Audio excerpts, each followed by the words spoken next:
గుజరాత్లోని అహ్మదాబాద్లో జరిగిన ఘోర విమాన ప్రమాదం మరోసారి ప్రమాదాలపై చర్చకు దారితీసింది.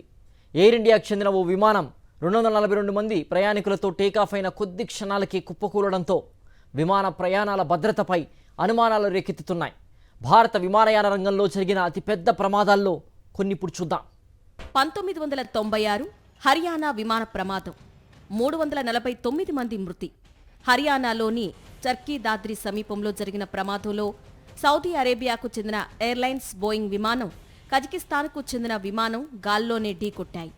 2 విమానాల్లో ఉన్న 349 మంది ప్రయాణికులు మరణించారు. సమాచార లోపం కారణంగా కజకిస్తాన్ విమానం నిర్ణీత ఎత్తు కంటే కిందకు దిగి సౌదీ అరేబియా విమానాన్ని ఢీకొట్టింది. భారతీయ గగనతలంలో జరిగిన ఈ విమాన ప్రమాదం ప్రపంచంలోనే అతిపెద్ద విమాన ప్రమాదాల్లో ఒకటిగా నిలిచింది. 1978 ముంబై విమాన ప్రమాదం, 213 మంది మృతి. 1978 జనవరి 1న ఎయిర్ ఇండియా విమానం ముంబై విమానాశ్రయం నుంచి టేకాఫ్ అయిన కొద్దిసేపటికే అరేబియా సముద్రంలో కుప్పకూలింది.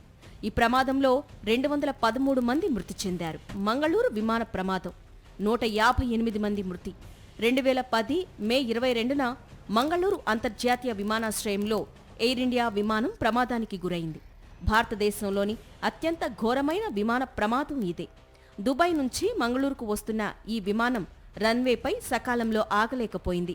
రన్వేను దాటి లోయలో పడింది. ఆ వెంటనే దట్టంగా మంటలు వ్యాపించాయి. 166 మంది ప్రయాణికులున్న ఈ విమానంలో 158 మంది మృతి చెందారు. కేవలం 8 మంది మాత్రమే ప్రాణాలతో బయటపడ్డారు. 1988 అహ్మదాబాద్ విమాన ప్రమాదం, 130 మంది మృతి.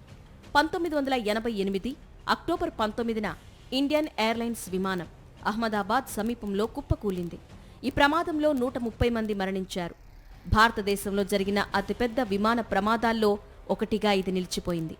ముంబై నుంచి అహ్మదాబాద్ వచ్చిన ఈ విమానం చిలాడో, కోటర్పూర్ గ్రామాల మధ్య రన్వేకు సమీపంలో ఉన్న వ్యవసాయ క్షేత్రంలో క్రాష్ ల్యాండ్ అయింది. ప్రతికూల వాతావరణం వల్ల ఈ ప్రమాదం జరిగినట్టు నిపుణుల కమిటీ నిర్ధారించింది. 1990 బెంగళూరు విమాన ప్రమాదం, 92 మంది మృతి. 1990లో ఫిబ్రవరి 14న కర్ణాటకలోని బెంగళూరులో జరిగిన విమాన ప్రమాదంలో ఏకంగా 92 మంది మృతి చెందారు. ఇండియన్ ఎయిర్లైన్స్కు చెందిన ఎయిర్బస్ A320 ల్యాండింగ్లో సమస్యల కారణంగా రన్వేను ఢీకొట్టింది. ప్రమాద సమయంలో విమానంలో 146 మంది ప్రయాణికులున్నారు. వీళ్లలో 92 మంది మరణించారు. 1998 పాట్నా విమాన ప్రమాదం, 60 మంది మృతి. బీహార్లోని పాట్నా ఎయిర్పోర్ట్లో జరిగిన విమాన ప్రమాదంలో 60 మంది మృతి చెందారు. 55 మంది ప్రయాణికులతో ఉన్న అలయన్స్ ఎయిర్ విమానం ల్యాండింగుకు ప్రయత్నించి జనావాసాలపై కుప్పకూలింది. విమానంలో ఉన్న 55 మందితో పాటు విమానం కూలినప్పుడు సమీపంలో ఉన్న మరో 5గురు ప్రాణాలు కోల్పోయారు. ఇండియాలో జరిగిన అతిపెద్ద విమాన ప్రమాదాల్లో ఒకటి మహారాష్ట్రలో జరిగింది. ఇండియన్ ఎయిర్లైన్స్ కు చెందిన విమానం టేకాఫ్ అవుతున్న సమయంలో అనుకోకుండా రన్వేపైకి వచ్చిన ట్రక్కును ఢీకొట్టింది. ప్రమాద సమయంలో సిబ్బందితో కలిసి 118 మంది ఉన్నారు. వీళ్లల్లో 55 మంది ప్రాణాలు కోల్పోయారు.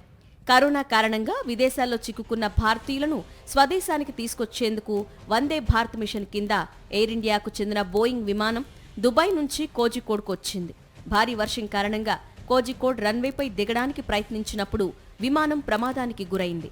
రన్వేను దాటుకొని వెళ్లి 30 అడుగుల లోయలో పడింది. ఈ ప్రమాదంలో విమానం 2 ముక్కలైంది. ఆ వెంటనే మంటలు చెలరేగాయి. ఈ దుర్ఘటనలో 21 మంది మరణించగా 100 మందికి పైగా గాయపడ్డారు.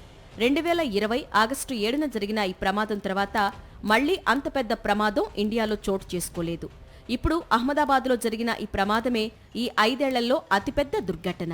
కేవలం ఈ 5 ఏళ్లలోనే కాదు, భారతీయ విమానయాన రంగంలోనే ఇది అతిపెద్ద దుర్ఘటనగా నిలవనుంది.